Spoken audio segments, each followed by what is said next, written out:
Hello everyone, welcome to competition career point. Friends, आज हम लोग आधे अधूरे नाटक से महत्वपूर्ण प्रश्नोत्तर देखेंगे, जो कि ये भाग 2 है। इस भाग में हम लोग टोटल 35 प्रश्न देखेंगे, जो कि बहुत इंपॉर्टेंट है। इसके पहले भाग 1 में 50 प्रश्नोत्तर डाला हुआ है, उसको भी जरूर से जरूर देख लें, क्योंकि अभी हिंदी नाटक से जो भी क्वेश्चन आधे अधूरे से आएंगे, इसी पैटर्न पर क्वेश्चन आएंगे। चलिए हम लोग वीडियो का स्टार्ट करते हैं। क्वेश्चन नंबर 1 देखिए, आधे अधूरे नाटक आज के इंसानों की जिंदगी को आज के मुहावरों में पेश करता है। यह कथन किस आलोचक का है? तो क्या हो जाएगा आंसर बताइए, नेमीचंद जैन जी हो जाएंगे। चलिए नेक्स्ट, आधे अधूरे नाटक में आधुनिक मध्यम वर्गीय शहरी परिवार की कहानी है। इस परिवार में प्रत्येक सदस्य अपने को अधूरा महसूस करता है। तो इस नाटक का नायक और नायिका का क्या नाम है? नायक जो हो जाएगा महेंद्र नाथ, नायिका सावित्री। थर्ड नंबर देखिए, आधे अधूरे नाटक में बड़ी लड़की महेंद्र नाथ के पूछने पर कि आदमी जो जवाब दे उसके चेहरे से भी तो झलकना चाहिए, व्यंग की भाषा में किस रोग का नाम लेती है? तपेदिक। क्या हो जाएगा आंसर बताइए, तपेदिक हो जाएगा। चलिए 4 नंबर देखते हैं, मैं इस घर में एक रबड़ स्टंप नहीं, सिर्फ एक रबड़ का टुकड़ा हूं, बार बार घिस जाने वाला रबड़ का टुकड़ा। आधे अधूरे नाटक में यह कथन किसका है? क्या हो जाएगा आंसर, महेंद्र नाथ हो जाएंगे। 5 नंबर, कई कई दिनों के लिए अपने को उससे काट लेती हूं, पर धीरे धीरे हर चीज उसी दर्रे पर लौट आती है, सब कुछ फिर उसी तरफ होने लगता है, जब तक कि हम नए सिरे से उसी खो में नहीं पहुंच जाते। आधे अधूरे नाटक में यह कथन किसका है? बड़ी लड़की बिनी कथन है। बिनी कौन है? सावित्री और महेंद्र नाथ का पुत्री है, बड़ी पुत्री है। 6 नंबर, अपनी जिंदगी चौपट करने का जिम्मेदार मैं हूं, तुम्हारी जिंदगी चौपट करने का जिम्मेदार मैं हूं।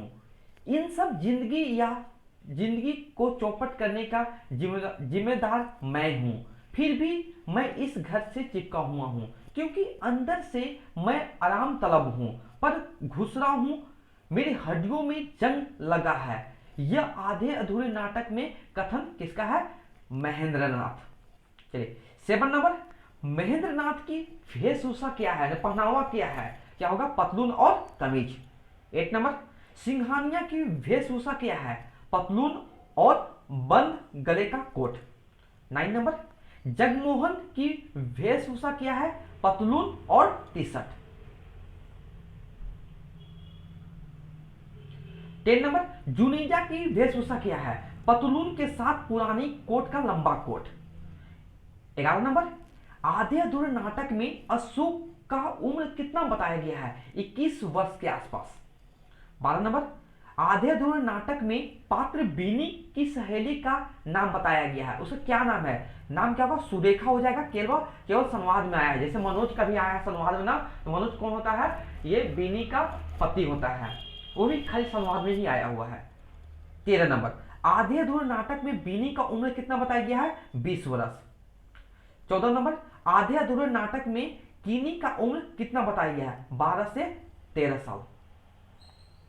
15 नंबर, सॉरी, आधे अधूरे नाटक में महेंद्र नाथ का मित्र कौन है? जुनेजा। 16 नंबर, नाटक की भाषा नामक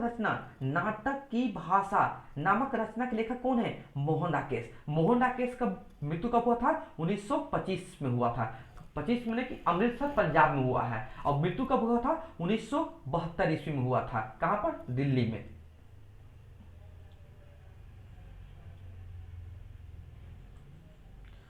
17 नंबर, मोहन राकेश द्वारा रचित प्रथम कहानी कौन सा है? नंदी। 18 नंबर, मोहन राकेश के द्वारा शुरुआती लेखन काल में किस पत्रिका के लिए संपादन का कार्य किया? सारिका पत्रिका। 19 नंबर, लेखक मोहन राकेश का मूल नाम क्या है? मदन मोहन गुगलानी। 20 नंबर, मैं इस घर से अपने अंदर कुछ ऐसी चीज लेकर गई हूं जो किसी भी स्थिति में मुझे स्वाभाविक नहीं रहने देती। यह कथन किसका है? बीनी का है। किसका है? बीनी का। बीनी सावित्री की बड़ी पुत्री। 21 नंबर, और बीनी का मनोज के साथ शादी होता है।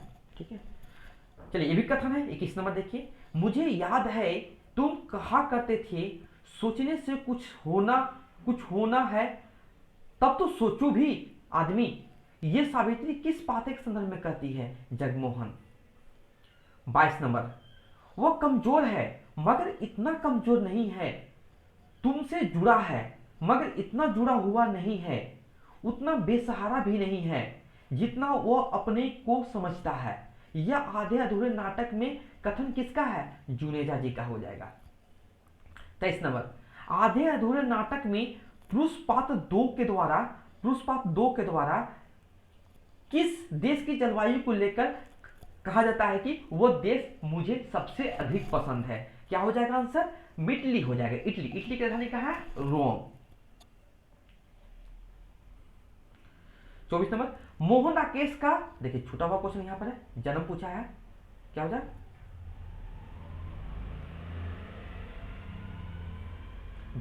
जन्म पूछा गया है यहां पर, जन्म छूट गया, कब जन्म हुआ था?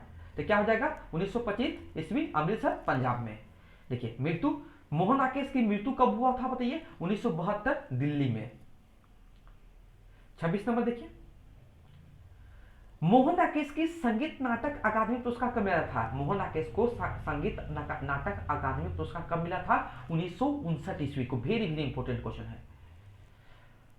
27 नंबर, मोहन राकेश की किस नाटक में मध्यम वर्गीय परिवार की समस्या का वर्णन है? ये क्वेश्चन 100% आता है क्वेश्चन, हर जो भी एग्जाम अगर आधे नाटक से आता है ये क्वेश्चन आपको 100% बनता है क्वेश्चन। कौन सा? आधे अधूरा नाटक प्रकाशन कब होता? 1969 ईस्वी में। और संगीत नाटक अकादमी पुरस्कार कब मिला? 1959 ईस्वी।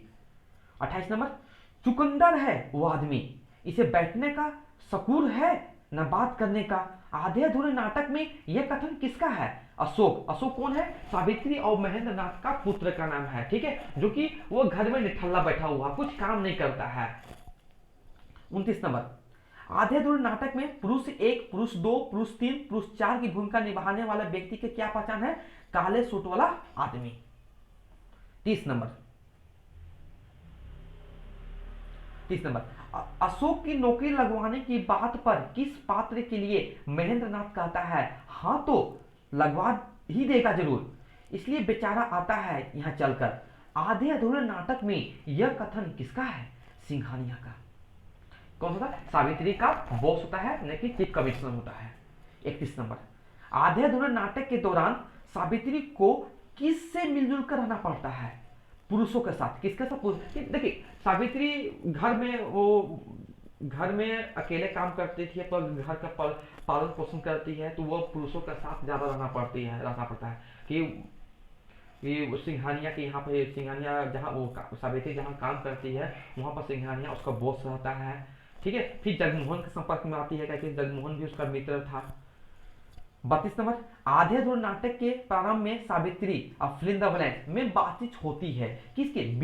बीनी सावित्री और बीनी के बीच में जब नाटक प्रारंभ होता है आधे अधूरे, तो सावित्री और बीनी के साथ बातचीत होती है। 33 नंबर, आधे अधूरे नाटक में सावित्री अपने बेटे को नौकरी दिलवाने के लिए किससे अनैतिक संबंध रखती है? सिंघानिया, जो कि वो उसका बॉस है, जहां पर सावित्री काम करती है वहां पर सिंघानिया उसका बॉस रहता है।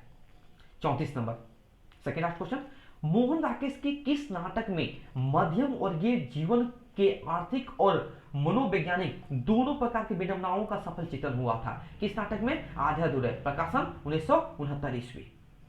चलिए 35 number, to the last question है, एक आदमी घर क्यों बसाता है? एक अधूरापन का तिनिए उसको मार सकने की उस जरूरत को पूरा करने के लिए वह घर बसाता है। यह विचार किस रचना के और किस पात्र के है? आधे अधूरे नाटक है और किसका विचार है बताइए, सावित्री के विचार हैं।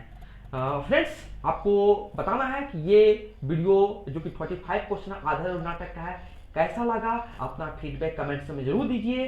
और हमारे यूट्यूब चैनल पर नए हो तो चैनल को जरूर सब्सक्राइब कर लीजिए, और नेक्स्ट वीडियो के लिए आपको थोड़ा वेट करना पड़ेगा। अंधा युग नाटक से संबंधित महत्वपूर्ण पुस्तकें लाऊंगा जो कि इंपॉर्टेंट है। चलिए, थैंक्स फॉर वॉचिंग।